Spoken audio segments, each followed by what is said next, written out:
So ఈరోజు మనం ప్రజ్ఞా సిద్ధాంతాలు మరియు ప్రజ్ఞా మాపనులకు సంబంధించినటువంటి ముఖ్యమైనటువంటి బిట్స్ ప్రాక్టీస్ చేయబోతున్నాం. ఇవి ఈ ప్రజ్ఞకు సంబంధించినటువంటి టోటల్ అండర్స్టాండింగ్ కోసం ఉపయోగపడతాయి అనుకుంటున్నాం. సో గతంలో వచ్చినటువంటి ప్రశ్నల ఆధారంగా వీటిని తయారు చేయడం జరిగింది కనుక ఎక్కడ స్కిప్ చేయకుండా చివరి దాకా చూడండి. తప్పకుండా మీకు హెల్ప్ అవుతాయి. మీ మిత్రులందరికీ షేర్ చేయండి. ఎక్కువ మందికి రీచ్ కావాలంటే మరి లైక్ చేయండి. క్వశ్చన్ నెంబర్ 1 తీసుకుంటే, ద్వికారక సిద్ధాంతాన్ని ప్రతిపాదించింది ఎవరు? Spearman, Thurstone, Gardner, Guilford. The answer is A. Spearman. Spearman ద్వికారక సిద్ధాంతాన్ని ప్రతిపాదించడం జరిగింది. దీని ప్రకారం ప్రతి వ్యక్తి లోపల ప్రజ్ఞ అనేది 2 కారకాల యొక్క కలయిక అని చెప్తుండు. ఒకటేమో సాధారణ కారకం, రెండవదేమో ప్రత్యేక కారకం. సాధారణ కారకాన్ని జీ తోటి సూచిస్తుండు, ప్రత్యేక కారకాన్ని ఎస్తో సూచించడం జరుగుతుంది. అంటే ఒక మనిషి యొక్క అన్ని మానసిక కార్యకలాపాలల్లో ఇవి 2 కలిసి ఉంటాయని చెప్పడం జరిగింది. క్వశ్చన్ నెంబర్ 2 తీసుకుంటే, స్పియర్మన్ ప్రకారం ఎస్ కారకం యొక్క ముఖ్య లక్షణం ఏమిటి? ఎస్ కారకం యొక్క ముఖ్య లక్షణం ఏమిటి? ఏ. ఇది పుట్టుకతో వచ్చేది మరియు స్థిరంగా ఉంటుంది. ఇది ఒక ప్రత్యేకమైన సామర్థ్యానికి మాత్రమే పరిమితమై ఉంటుంది. ఇది అన్ని మానసిక కృత్యాల్లో పాల్గొంటుంది. ఇది శిక్షణ ద్వారా పెంచబడదు. సో ఆన్సర్ ఈజ్, కామెంట్ చేయండి, ఆన్సర్ ఈజ్ బి. ఇక్కడ ఎస్ అనేది ప్రత్యేక కారకం, అందుకని చెప్పి B is the right answer. ఇది ప్రత్యేకమైనటువంటి సామర్థ్యానికి మాత్రమే పరిమితమై ఉంటుంది, స్పెషల్. దీన్ని విశిష్ట కారకం అని కూడా అంటున్నాం మనం. ఎందుకంటే ఎస్ కారకం అనేది ఒక్కో వ్యక్తికి ఒక్కో రకంగా ఉండేటువంటి ఒక ప్రత్యేక సామర్థ్యం. దీన్ని శిక్షణ ద్వారా పెంచడానికి కూడా అవకాశం ఉంటుంది. క్వశ్చన్ నెంబర్ 3 తీసుకుంటే, మరి అది సాధారణ కారకం అయితే అనువంశికంగా వస్తుంది అది. సో మన శిక్షణ ద్వారా దాన్ని పెంచలేము. క్వశ్చన్ నెంబర్ 3, అభిరుచులు, వైఖరులు మరియు ప్రజ్ఞ అనేవి ప్రధానంగా ఏ రకమైన వైయక్తిక భేదాలలోకి వస్తాయి? ఇందులో కొన్ని వైయక్తిక భేదాలు ప్రజ్ఞకు సంబంధించి కూడా కవర్ చేయడం జరిగింది, వైయక్తిక భేదాలకు కూడా సంబంధించి. సో రిలేటెడ్ కనుక అభిరుచులు, వైఖరులు, ప్రజ్ఞ అనేవి ప్రధానంగా ఏ రకమైన వైయక్తిక భేదాల్లోకి వస్తాయి? శారీరక భేదాలు, మానసిక భేదాలు, ఉద్వేగాత్మక భేదాలు, సామాజిక భేదాలు. సో ఆన్సర్ కామెంట్ చేయండి. సో ది ఆన్సర్ ఈజ్ మానసిక భేదాలు. B is the right answer. ఎందుకంటే ప్రజ్ఞ కానీ, అభిరుచి కానీ, వైఖరి కానీ ఇవన్నీ కూడా ఒక అంతర్గతంగా మనలో ఉండేటువంటి మానసిక సామర్థ్యాలకు సంబంధించినటువంటివి. క్వశ్చన్ నెంబర్ 4, క్రింది వాటిలో ఏది జీ కారకం యొక్క లక్షణం కాదు? అంటే ఇంతకుముందు చెప్పినటువంటి స్పియర్మన్ ద్వికారక సిద్ధాంతంలో సాధారణ కారకాన్ని ఏదైతుందో దాన్ని జీగా సూచించడం జరుగుతుందని చెప్పినాం కదా, దాని యొక్క లక్షణం కానిది అంటుంది ఇక్కడ. సో అన్ని మానసిక కృత్యాల్లో పాల్గొనడం, పుట్టుకతో వచ్చేది, శిక్షణ ద్వారా మార్పు చెందడం, స్థిరంగా స్థిమితంగా ఉండడం. సో ఆన్సర్ కామెంట్ చేయండి.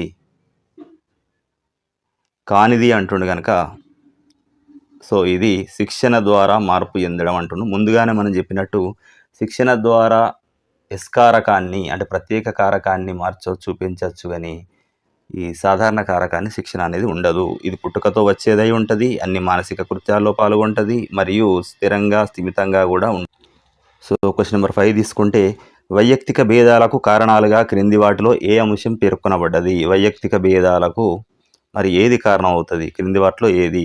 ఏ అభ్యసన సామర్థ్యం, బి సృజనాత్మకత, సి పరిసరాలు, అనువంశికత, డి భాష.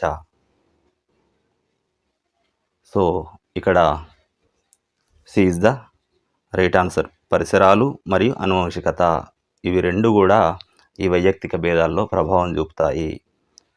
క్వశ్చన్ నెంబర్ 6 తీసుకుంటే, స్పియర్మన్ సిద్ధాంతంలోని ఎస్ కారకాన్ని ఈ విధంగా కూడా అంటారు. ఎస్ కారకం అంటే మనం ఈ ప్రత్యేక కారకం, సాధారణ కారకం జీ, ప్రత్యేక కారకం ఎస్. సాధారణ కారకం అంటాం, విశిష్ట కారకం అంటాం, సమూహ కారకం అంటాం, అనుకూల కారకం అంటాము. So answer is B. విశిష్ట కారకము. విశిష్ట కారకం అని అంటాము ప్రత్యేక కారకాన్ని. దీన్ని స్పెసిఫిక్ ఫ్యాక్టర్ అంటారు. సో క్వశ్చన్ నెంబర్ 7 తీసుకుంటే, కొత్త పరిస్థితులకు అనుగుణంగా మారడానికి లేదా సమస్యలను పరిష్కరించడానికి ఉపయోగపడేటువంటి ప్రజ్ఞను ఏమని పిలుస్తారు? కొత్త పరిస్థితులకు అనుగుణంగా మారడం మరియు సమస్యలను పరిష్కరించడానికి ఉపయోగపడుతుంది. అట్లాంటి ప్రజ్ఞను ఏమంటారు? సో కేంద్రీకృత ప్రజ్ఞ అంటే సమైక్య ప్రజ్ఞ, లేదా సోషల్ ఇంటెలిజెన్స్ సామాజిక ప్రజ్ఞ, అమూర్త ప్రజ్ఞ, మూర్త ప్రజ్ఞ. సో ఆన్సర్ కామెంట్ చేయండి. So answer is C, abstract intelligence, అమూర్త ప్రజ్ఞ. ఈ అమూర్త ప్రజ్ఞ అనేది చిహ్నాలు, పదాలు మరియు సూత్రాల ద్వారా ఆలోచించడం, సమస్యల్ని తార్కికంగా పరిష్కరించేటువంటి సామర్థ్యం ఉండడం, ఇట్లాంటి వాటిని సూచించడం జరుగుతుంది. క్వశ్చన్ నెంబర్ 8 తీసుకుంటే, సృజనాత్మకత మరియు ప్రజ్ఞ మధ్య సంబంధం ఏ విధంగా ఉంటుంది? అంటే క్రియేటివిటీకి ఇంటెలిజెన్స్కి మధ్య సంబంధం ఏ విధంగా ఉంటుంది? సృజనాత్మకతకు తక్కువ ప్రజ్ఞ అవసరం. సృజనాత్మకతకు మరియు ప్రజ్ఞకు మధ్య విలోమ సంబంధం ఉంటుంది. అధిక ప్రజ్ఞ ఉంటేనే అధిక సృజనాత్మకత ఉంటుంది.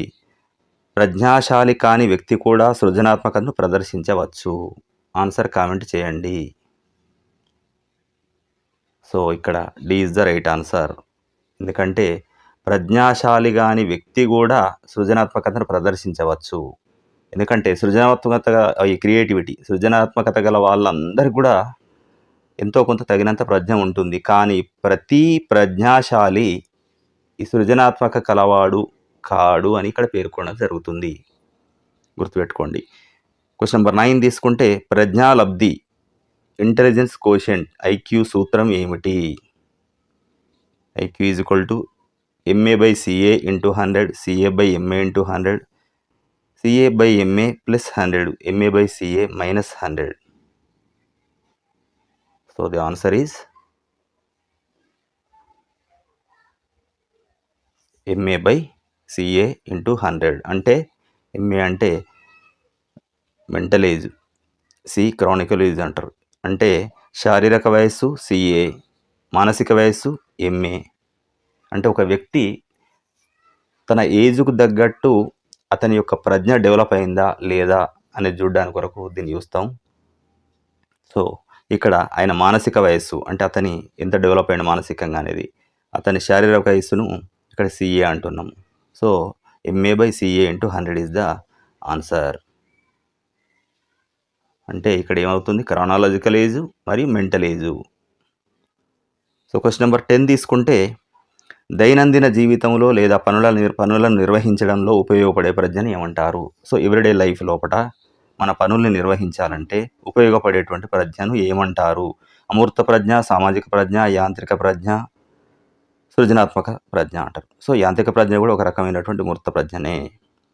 సో ఆన్సర్ తీసుకుంటే ఇక్కడ మరి C is the right answer, యాంత్రిక ప్రజ్ఞ. ఎందుకంటే దైనందిక జీవితంలో అంటుండు ఇక్కడ, దైనందిక జీవితం.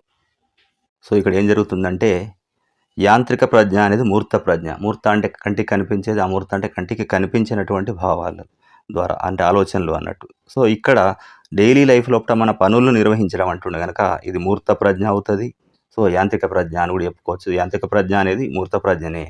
ఎందుకంటే మనం వస్తువుల్ని, యంత్రాలను ఉపయోగించి మన సమస్యల్ని పరిష్కరించేటువంటి సామర్థ్యం సూచిస్తుంది.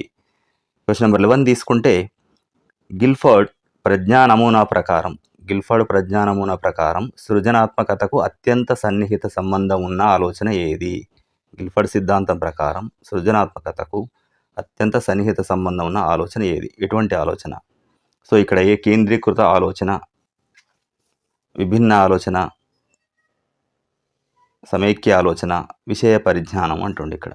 So answer is B, divergent thinking అనేది అంటే విభిన్న ఆలోచన అనేది సృజనాత్మకతకు దారితీస్తుంది. అంటే క్రియేటివ్గా ఆలోచించాలంటే చాలా రకాలుగా ఆలోచించాల్సి వస్తుంది. దానిలో నుంచి క్రియేటివ్ అనేది ఉద్భన్నం అవుతుంది కనుక సో విభిన్న ఆలోచన. Next question 12. ఒక ఇంజనీర్ లేదా మెకానిక్ వస్తువులు, యంత్రాలు, పనిముట్లతో సమర్థంగా పనిచేసే సామర్థ్యం క్రింది వాటిలో ఏ ప్రజ్ఞకు సంబంధించింది? సో ఇది ఇంతకుముందు దాన్ని ఇంకో రకంగా అడగడం జరిగింది. అమూర్త ప్రజ్ఞ, సామాజిక ప్రజ్ఞ, యాంత్రిక ప్రజ్ఞ, సృజనాత్మక ప్రజ్ఞ. సో ఆన్సర్ ఈజ్ యాంత్రిక ప్రజ్ఞ. యాంత్రిక ప్రజ్ఞ యంత్రాలు, పనిముట్లతోటి వ్యవహరించేటువంటి సామర్థ్యాన్ని తెలుపుతుంది. క్వశ్చన్ నెంబర్ 13 తీసుకుంటే, ప్రజ్ఞాలబ్ధి ఐక్యూను కొలిచేందుకు మానసిక వయస్సు అనేటువంటి భావనను మొట్టమొదటగా ఎవరు ప్రతిపాదించారు? ఐక్యూ అంటే ప్రజ్ఞాలబ్ధిని కొలవడానికి కొరకు ఈ మానసిక వయస్సు అని ఇంతకుముందు మనం మాట్లాడుకున్నాం కదా, ఆ భావనను మొట్టమొదటిసారి ప్రతిపాదించింది ఎవరు? So William Stern, Alfred Binet, Terman Wechsler. So the answer is Alfred Binet. Alfred Bennett మానసిక వయస్సు అనేటువంటి భావనను ఉపయోగించి మొదట ప్రజ్ఞా పరీక్షలను రూపొందించాడు. క్వశ్చన్ నెంబర్ 14 తీసుకుంటే, ప్రజ్ఞ అనేది వంశపారంపర్యం మరియు పరిసరాలు అనే రెండు అంశాల యొక్క ఫలితం అని తెలుసు. మరి వాటి యొక్క ఉన్నటువంటి మధ్య అంటే ఈ ప్రజ్ఞకు సంబంధించి ఈ వంశపారంపర్యం అనేటువంటి రెండు, సో అంటే ఇక్కడ వంశపారంపర్యం మరియు పరిసరాలు అంటే అనువంశికత మరియు పరిసరాలు ప్రభావం ప్రజ్ఞ మీద ఉంటుంది అంటారు. కానీ మరి ఆ రెండింటి యొక్క ఫలితం అనేది వాటి సంకలనం ఆధారంగా వస్తుందా, వాటి భేదం ఆధారంగా వస్తుందా, వాటి గుణకారం ఆధారంగా వస్తుందా, వాటి భాగాహారం ఆధారంగా వస్తుందా అని అంటుండే ఇక్కడ. So the answer is C, గుణకారం ఆధారంగా వస్తుంది. అంటే అనువంశికత ఇంటూ పరిసరాలు, వీటి యొక్క ఫలితమే మనకు ఇక్కడ ప్రజ్ఞ రెండింటికి సంబంధించి. నెక్స్ట్ క్వశ్చన్, థర్స్టన్ ప్రతిపాదించిన సిద్ధాంతం ఏమిటి? థర్స్టన్ ప్రతిపాదించినటువంటి సిద్ధాంతం ఏమిటి? ద్వికారక సిద్ధాంతం, సమూహకారక సిద్ధాంతం, ప్రజ్ఞా స్వరూప నమూనా సిద్ధాంతం, త్రయాంశ సిద్ధాంతం. So the answer is B, సమూహకారక సిద్ధాంతం లేక సమూహ సిద్ధాంతం అంటారు. గ్రూప్ ఫ్యాక్టర్ థియరీ అంటున్నాం ఇక్కడ. థర్స్టన్ ప్రతిపాదించడం జరిగింది ఇది. క్వశ్చన్ నెంబర్ 16 తీసుకుంటే, థర్స్టన్ ప్రకారం క్రింది వాటిలో మా ప్రాథమిక మానసిక సామర్థ్యం కానిది అంటుండు. థర్స్టన్ సిద్ధాంతంలో భాగంగా ఇక్కడ ప్రాథమిక మానసిక సామర్థ్యం కానిది ఏది అంటుండు. ప్రాథమిక మానసిక సామర్థ్యం అనేది థర్స్టన్ యొక్క సిద్ధాంతంలో భాగం, మరి కానిది ఏది అంటుండు ఇక్కడ. సో సంఖ్యా సామర్థ్యం, వాక్ కౌశల సామర్థ్యం అంటే పదబంధాలను ఉపయోగించడం అన్నట్టు, నిష్పాదన సామర్థ్యం, ప్రత్యక్ష సామర్థ్యం. సో ఇది ఆన్సర్ ఈజ్ సి, నిష్పాదన సామర్థ్యం. థర్స్టన్ ఇక్కడ ప్రాథమిక మానసిక సామర్థ్యాలను పేర్కొనడం జరిగింది. అందులో ఈ నిష్పాదన సామర్థ్యం అనేది లేదు, మిగిలిన 3 ఉన్నవి. సో క్వశ్చన్ నెంబర్ 17 తీసుకుంటే, గిల్ఫర్డ్ యొక్క ప్రజ్ఞా స్వరూప నమూనా ప్రకారం ఈ నమూనాలోని అంశాలను సంఖ్యాపరంగా సూచించే సరైన సూత్రం ఏమిటి? గిల్ఫర్డ్ ఏం చేసిండు? ప్రజ్ఞా స్వరూప నమూనా సిద్ధాంతాన్ని ప్రతిపాదించడం జరిగింది. మరి ఈ నమూనా లోపల కొన్ని అంశాలు ఉన్నవి, వాటిని సంఖ్యాపరంగా సూచించేటువంటి సరైన సూత్రం ఏమిటి? ఇక్కడ విషయం ఇంటూ క్రియాశీలత ఇంటూ ఫలితాలు అంటే వాటి యొక్క ఉత్పన్నం, ప్రోడక్ట్ అన్నట్టు. మరియు క్రియలు, విషయాలు, ఫలితాలు, క్రియలు ఇంటూ విషయాలు ఇంటూ ఫలితాలు, ఫలితాలు ఇంటూ క్రియలు ఇంటూ విషయాలు, విషయం ప్లస్ క్రియాశీలత ప్లస్ ఫలితాలు. సో మరి ఏమై ఉంటాయి? సో ఈ క్వశ్చన్ తీసుకుంటే ఇక్కడ ఇచ్చినటువంటి ఆప్షన్లలో కొంచెం కన్ఫ్యూజ్గా ఈ ఇంటూకు అన్ని ఇంటూలు వచ్చినాయి. సో ఇక్కడ చేంజ్ ప్లస్లు మైనస్లు రావాల్సి ఉన్నది. సో ఇక్కడ తీసుకుంటే మామూలుగా ఇప్పుడు జనరల్గా తీసుకుంటే, అసలు గిల్ఫర్డ్ ఏం చేసిండంటే ప్రజ్ఞను అర్థం చేసుకోవాలంటే వ్యక్తి ఆలోచన లోపల ఉండేటువంటి ఒక 3 విశేషాలను తీసుకోవడం జరిగింది. అందులో ఒకటి విషయం అంటే కంటెంట్, ఒకటి విషయం కంటెంట్, 2 ఉత్పన్నాలు లేదా ఫలితాలు అన్నాడు ఇక్కడ. ఉత్పన్నాలు అంటే ప్రోడక్ట్స్ రెండవది. మూడవది ప్రచాలకాలు అంటే ఆపరేషన్స్ లేకపోతే క్రియలు అన్నాడు. ప్రచాలకాలు, క్రియలు, ఆపరేషన్స్ అన్నాడు. అంటే ఇప్పుడు జరిగింది ఏంది? విషయము, ఉత్పన్నాలు, ప్రచాలకాలు. ఈ 3ంటిని ప్రతి వ్యక్తి ఆలోచనలో ఉండేటువంటి ఈ 3 విశేషకాలు ఉంటాయి. వీటి ఆధారంగా ప్రజ్ఞ అనేది ఏర్పడుతుంది అని ఆయన యొక్క సిద్ధాంతం. సో ఇక్కడ ఆన్సర్ ఏం చెప్పుకోవాలంటే విషయము మరియు ఉత్పన్నాలు, ప్రచాలకాలు ఇవన్నింటి యొక్క ఫలితమే గనక ఇంటూ అని చెప్పుకోవచ్చు. B is the right answer అనుకోవచ్చు. సరే, మిగతాయి కూడా ఆన్సర్లు తప్పి ఇవ్వడం జరిగింది అంటే ప్రింట్ మిస్టేక్ వచ్చింది. సో గిల్ఫర్డ్ ప్రజ్ఞా నమూనాలోని విషయం అనేటువంటి అంశం లోపల ఎన్ని రకాలు ఉన్నాయి? మళ్ళీ ఇక్కడ వచ్చింది. అంటే 3 విశేషాంశాలు ఉంటాయి. విశేషకాలు అనేటివి 3 ఉంటాయని చెప్పినాం. మళ్ళా ఒక్కొక్క దానిలో అంటే ఈ కంటెంట్ లోపట వేరే ఉంటాయి. ప్రొడక్ట్ లోపట వేరే ఉంటాయి. ఆపరేషన్స్ లోపట వేరే ఉంటాయి. అంటే విషయంలో వేరుంటాయి. ఈ క్రియ లేదా ప్రచాలకాల్లో వేరే ఉంటాయి. ఫలితం లేదా ఉత్పన్నాల్లో మళ్ళీ సబ్ డివిజన్స్ ఉంటాయి. మళ్ళీ కొన్ని రకాలు ఉంటాయి అన్నట్టు. ఇక్కడ మరి విషయం తీసుకున్నట్లయితే దానిలో మళ్ళీ ఎన్ని రకాలు ఉన్నవి అంటుండు. సో విషయములో 4, 6, 5, 3. So answer is C. విషయం లోపల మళ్ళీ 5 రకాలు ఉంటాయి. అంటే చిత్రాలు, ధ్వనులు, చిహ్నాలు, మాటలు, ప్రవర్తన ఇవన్నీ విషయం కిందకి వస్తాయి. గిల్ఫర్డ్ ప్రజ్ఞానములోని ప్రచారకాలు ఆపరేషన్స్ అనేటువంటి అంశంలో ఉన్నవి ఏంటి అంటుండు మళ్ళీ. సో విభిన్న ఆలోచన, సమైక్య ఆలోచన, మూల్యాంకనం, కేంద్రీకృత ఆలోచన, వర్గాలు, విస్తరణ, చిహ్నాలు, పదార్థాలు, ప్రవర్తనలు, సంఖ్యా సామర్థ్యం, వాదన సామర్థ్యం అంటుండు ఇక్కడ.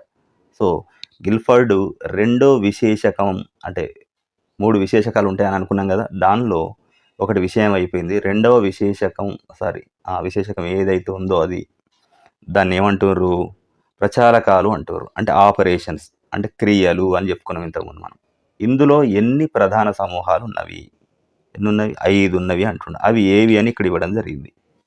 సో ఇక్కడ తీసుకున్నట్టయితే సో ఈ ప్రచాలకాలలో ఉన్నటువంటివి ఏవి అని అంటుండు. ప్రచాలకాలు ఉన్నటువంటి అంటే ఇక్కడ A is the right answer. విభిన్న ఆలోచన, సమైక్య ఆలోచన, మూల్యాంకనం ఇవి ప్రచాలకాల్లో ఉన్నటువంటి ప్రధాన సమూహాలు. సో వీటితో పాటు స్మృతి, పరిజ్ఞానం కూడా ఉంటాయి. అంటే మొత్తం ప్రచాలకాల్లో 5 ఉంటాయి. విషయం లోపల 5 ఉంటాయి. ఉత్పన్నాలు లేదా ఫలితాలు, ప్రోడక్ట్స్ అంటే అని చెప్పుకున్నాం కదా, దానిలో 6 ఉంటాయి. క్వశ్చన్ నెంబర్ 20 తీసుకుంటే, ఒక విద్యార్థి గణిత సమస్యను పరిష్కరించడానికి ఒకే ఒక సరైన సమాధానం కోసం ప్రయత్నించడాన్ని గిల్ఫర్డ్ క్రియలో ఏమని అంటారు? అంటే గిల్ఫర్డ్ యొక్క ప్రచాలకాల లోపట ఏమంటారు అంటుండు. గణిత సమస్యను పరిష్కరించాలనుకున్నాడు, కానీ ఒకే ఒక సరైన సమాధానం కావాలనుకున్నాడు. సో అప్పుడు ఏం కావాలి ఆయనకు? విభిన్న ఆలోచన, సమైక్య ఆలోచన, మూల్యాంకనం మరియు జ్ఞానము. సో ఆన్సర్ కామెంట్ చేయండి. ఇక్కడ ఉన్నట్టు B is the right answer. సమైక్య ఆలోచన అనేది అవసరము. ఈ సమైక్య ఆలోచన అనేది ఒకే ఒక సరైన సమాధానం వైపు దృష్టిని సారించడాన్ని సూచిస్తుంది. క్వశ్చన్ నెంబర్ 21 తీసుకుంటే, గిల్ఫర్డ్ ప్రకారము విషయాలు అంశం లోపల చిహ్నాలు అంటే ఏమిటి అన్నాడు. ఇప్పుడు మనం ఇంతకుముందు చెప్పుకున్నాం విషయం. గిల్ఫర్డ్ సంబంధించినటువంటి సిద్ధాంతం లోపల విషయం అనే దానిలో 5 ఉంటాయని చెప్పినాం. 5 రకాలు ఉంటాయన్నాం. మళ్ళీ సబ్ టాపిక్స్ అవి చిత్రాలు, ధ్వనులు, చిహ్నాలు, మాటలు, ప్రవర్తన అనేటి. దానిలో చిహ్నాలు అంటే ఏమిటి అని అంటుండే. అక్కడ వేటి చిహ్నాలుగా తీసుకుంటున్నాం గిల్ఫర్డ్ ప్రకారం. ఈ విషయాలు అనేటువంటి అంశం లోపల ఉన్న దానిలో విషయాలు అనేటువంటి అంశం లోపల ఈ చిహ్నాలు అనేటివి ఉన్నాయి. మరి ఆ చిహ్నాలు అంటే ఏమిటి అని అడుగుతుండు. ఆకారాలు, శబ్దాలు, చిత్రాలు, దృశ్య రూపాలు, అక్షరాలు, సంఖ్యలు, గుర్తులు, మానసిక ప్రవర్తన అంటుండు. So C is the right answer. అక్షరాలు, సంఖ్యలు, గుర్తులు అనేవి దీనిలో భాగం. క్వశ్చన్ నెంబర్ 22 తీసుకుంటే, ప్రజ్ఞ అన్ని వైపులా అభివృద్ధి చెందిన తర్వాత మస్తిష్క అభివృద్ధి వేగం తగ్గుతుంది అనే లక్షణాన్ని ప్రజ్ఞ లోపల ఏ దశలో చూడవచ్చు మనం? ప్రజ్ఞ అన్ని వైపులా అభివృద్ధి చెందిన తర్వాత మస్తిష్క అభివృద్ధి అనేది వేగం తగ్గుతుంది అనేటువంటి లక్షణం ఏ దశలో చూడవచ్చు? ఏ దశ లోపల దీన్ని చూడవచ్చు మనం? శైశవ దశ, బాల్య దశ, కౌమార దశ, పూర్వ బాల్య దశ. Answer is C. కౌమార దశ లోపల చూడవచ్చు. ఎందుకంటే ప్రజ్ఞ అనేది కౌమార దశకు వచ్చే వరకు అభివృద్ధి చెందుతుంది. కౌమార దశ ముగిసే సమయానికి కొంచెం అటు ఇటుగా ప్రజ్ఞ గరిష్ట స్థాయికి చేరుకుంటుంది. సో ఈ బిట్లు తప్పకుండా మీకు యూజ్ అవుతాయి. ప్రజ్ఞ అనేటువంటి చాప్టర్ మీద పూర్తి అవగాహన కలిగే విధంగా ఉంటవి. సో ఇది మీకు నచ్చినట్లయితే మీ మిత్రులందరికీ షేర్ చేయండి. ఎక్కువ మందికి రీచ్ కావాలంటే తప్పకుండా లైక్ చేయండి. మరిన్ని వీడియోల కోసం సబ్స్క్రైబ్ చేయండి. క్వశ్చన్ నెంబర్ 23 తీసుకుంటే, గిల్ఫర్డ్ ప్రజ్ఞా నమూనాలోని ఉత్పన్నాలు అనే అంశంలో ఎన్ని రకాలు ఉంటాయి అన్నాడు ఇక్కడ. సో గిల్ఫర్డ్ ప్రజ్ఞామాపన లోపల 1 విషయాలు ఉంటాయి, 2 ప్రచాలకాలు ఉంటాయి, 3 ఉత్పన్నాలు అనేటివి ఉంటాయి. దానిలో మళ్ళీ రకాలు ఉంటాయి. సో ఈ ఉత్పన్నాలు అనే దాంట్లో ఎన్ని రకాలు ఉన్నాయి అంటుండే ఇక్కడ. 4, 6, 5, 7. The answer is B. 6 రకాలుంటాయి. 6 రకాలు ఏమంటే యూనిట్లు, వర్గాలు, సంబంధాలు, పద్ధతులు, రూపాంతరాలు, అంతర్భావాలు అని 6 రకాలు ఉంటాయి.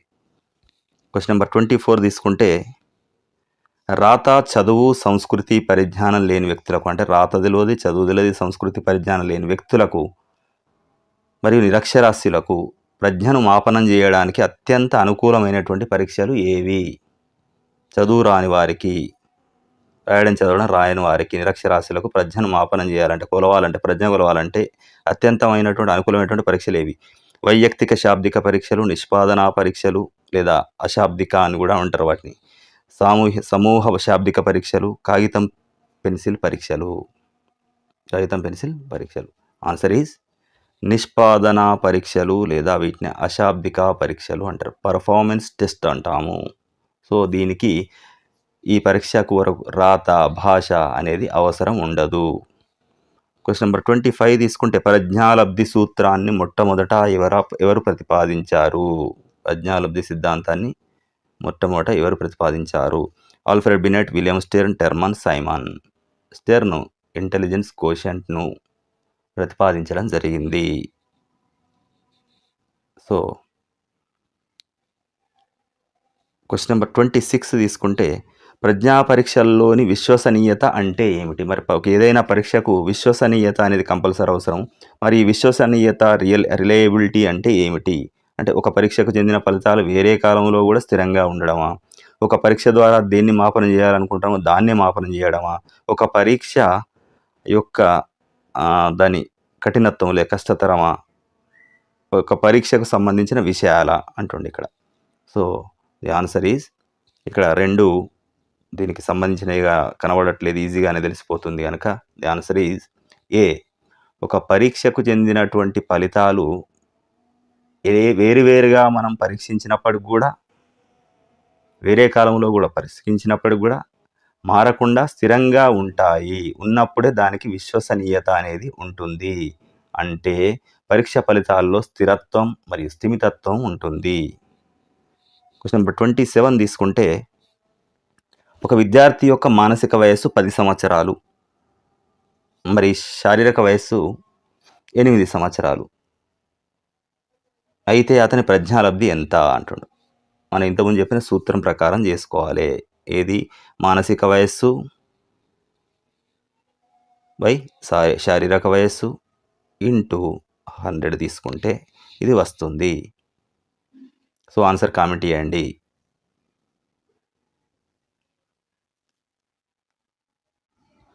So the answer is 125. C is the right answer. అంటే ఇక్కడ ఏంది? 10/8 ఇంటూ 100. సో క్వశ్చన్ నెంబర్ 28 తీసుకుంటే ప్రజ్ఞాలబ్ధి స్కేలు ప్రకారం ఐక్యూ అనేది 71 నుంచి 80 మధ్య ఉన్నవారిని మనం ఏమంటాము? మూర్ఖులు, మందబుద్ధులు, మధ్యస్థ ప్రజ్ఞ కలవారు, ప్రతిభావంతులు. 71 నుంచి 80 మధ్య ఉన్న వాళ్ళను ఏమంటాము? So answer is B. మందబుద్ధులు అంటాము. క్వశ్చన్ నెంబర్ 29 తీసుకుంటే నిష్పాదనా పరీక్షల అంటే పర్ఫార్మెన్స్ టెస్ట్ల యొక్క ప్రధాన లక్షణం ఏమిటి? నిష్పాదనా పరీక్షల యొక్క ప్రధాన లక్షణం ఏమిటి? ఏ. పదాలు, వాక్యాలు ఉపయోగించబడతాయి. విద్యావేత్తలకే ఉపయోగకరం. అభ్యసించిన విషయాలను ఉపయోగించి బొమ్మలు, యంత్రాల వంటి వాటిని ఉపయోగించడం ద్వారా ప్రజ్ఞను మాపనం చేస్తారు. ఒకేసారి ఎక్కువ మందికి ఇవ్వవచ్చు. సో ఇక్కడ తీసుకుంటే so the answer is C. ఇక్కడ అభ్యసించినటువంటి విషయాలని ఉపయోగించి, అంటే బొమ్మలు, యంత్రాల వంటి ద్వారా అభ్యసించిన విషయాలను ఉపయోగించి బొమ్మలు, యంత్రాల వంటి వాటిని ఉపయోగించడం ద్వారా ప్రజ్ఞను మాపనం చేయడం జరుగుతుంది. నిష్పాదన పరీక్షలలో జనరల్గా వస్తువులు, పజిల్స్ వీటి ద్వారా పనితీరును అంచనా వేయడం అనేది జరుగుతుంది. మరి ఇక్కడ ఒకేసారి ఎక్కువ మందికి ఇవ్వవచ్చు అనేటువంటిది ఏంటంటే సామూహిక ప్రజ్ఞా పరీక్షలు అంటారు వాటిని. మరి కేవలం విద్యావేత్తలకు ఉపయోగం, పదాలు, వాక్యాలు ఉపయోగించబడతాయి అనేటువంటి పరీక్షలు ఏమంటారంటే శాబ్దిక ప్రజ్ఞా పరీక్షలు. చదువుకున్న వారికి మాత్రం ఉపయోగపడతాయి శాబ్దిక ప్రజ్ఞా పరీక్షలు. మరి ఇంతకుముందు చెప్పినట్టు చదవడం, రాయడం రాని వారికి ఈ నిష్పాదన పరీక్షలు అనేవి ఉపయోగపడతాయి. క్వశ్చన్ నెంబర్ 30 క్రింది వాటిలో వైయక్తిక పరీక్ష ఇండివిజువల్ టెస్ట్ కానిది ఏది అంటుండే ఇక్కడ. అంటే ఇండివిజువల్ టెస్ట్ కానిది అంటే ఏమనుకోవాలి? సామూహిక పరీక్ష అనుకోవాలి. ఎక్కువ మందికి కలిపి నిర్వహించేటువంటి పరీక్ష ఏది అంటుండు. వైయక్తిక కాదు అంటే సామూహిక పరీక్ష అన్నట్టు. Raven's progressive matrices, B army alpha పరీక్ష, సి వెస్లర్ ప్రజ్ఞా పరీక్ష, డి బినెట్ సైమన్ ప్రజ్ఞా పరీక్ష. So B is the right answer. Army alpha పరీక్ష, army alpha test. Army alpha పరీక్ష అనేది ఇది సమూహ శాబ్దిక పరీక్ష. సమూహ మరియు శాబ్దిక పరీక్ష.